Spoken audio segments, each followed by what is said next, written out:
మీరేమంటారు? హిందూ ఆలయాలపైన ఎక్కడ దాడి జరిగినా కూడా హిందువులకు ఎప్పుడు అవసరం ఉన్నా కూడా అక్కడ మీరు నిలబడుతూ ఉంటారు. సో ఇవాళ ఈ ఘటన ఏదైతే జరుగుతుందో ఇక్కడ పెద్దమ్మ తల్లి టెంపుల్ దగ్గర ఏదైతే కూల్చివేసే ఘటన, ఆ తర్వాత ఏదైతే హిందూ సంఘాల వాళ్ళు ఇక్కడికి వస్తున్నారు, దీనిపైన మీరేమంటారు? అన్న, ఇన్ని రోజులకి వెళ్ళి కాంగ్రెస్ గవర్నమెంట్ వచ్చినప్పటికెళ్ళి ఈ గుడిలన్నీ కులగొట్టడం జరుగుతుంది.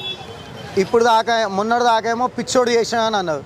ఇవాళ నుంచేమో ఒక కొత్త వెలుగు ఇది హైడ్రా పేరుతోని మన గుడి కులగొట్టినారు. ఇప్పుడు ఇది ఒక్కటే కాదు, ఇట్లా ఈ ఒక్కసారి మనం మలిసిచ్చినాం అనుకో ప్రభుత్వంకి కూడా ఇక ముంగట ఇంకా ఎన్నో గుళ్ళు పోతాయి. ఒకటే చెప్తున్నామన్న, హిందువులంతా కళ్ళు తెరవాలి, అందరిడి కావాలి. ఇవాళ మా అమ్మవారికి బోనం ఎక్కిస్తున్నాం.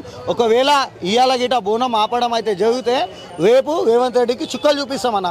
హిందూ ఆర్గనైజేషన్స్ అన్నీ 100% చుక్కలు చూపిస్తాం. ఖబర్దార్ రేవంత్ రెడ్డి, నువ్వు హిందువులకు చాలా చిన్న చులుకున చూస్తున్నావు, కానీ హిందువుల ఓట్లతోనే నువ్వు ఇవాళ దినం గద్దె మీద కూర్చున్నావు. తుర్కోల ఓట్లతోని కాదు, క్రిస్టియన్ల ఓట్లతో కాదు, నువ్వు హిందువులు కూడా ఓట్లేస్తే గద్దె మీద కూర్చున్నావు. అది నువ్వు ఆలోచించుకో. గతంలో నువ్వు ఎన్నో పూజలు చేసి కూడా ఫైదా ఏమి ఉండదు. నువ్వు అన్ని గుళ్ళని కాపాడకపోతే మంచిగా ఉండదు. హైదరాబాద్తో నీ గుడికి ధ్వంసం చేసావు, ఇంకా ఎన్నో గుళ్ళు నువ్వు చేసామని అనుకుంటున్నావు. ఈ వచ్చి నీ తప్పేందో నువ్వు ఒప్పుకోవాలి, లేకపోతే ఖబర్దార్ రేవంత్ రెడ్డి.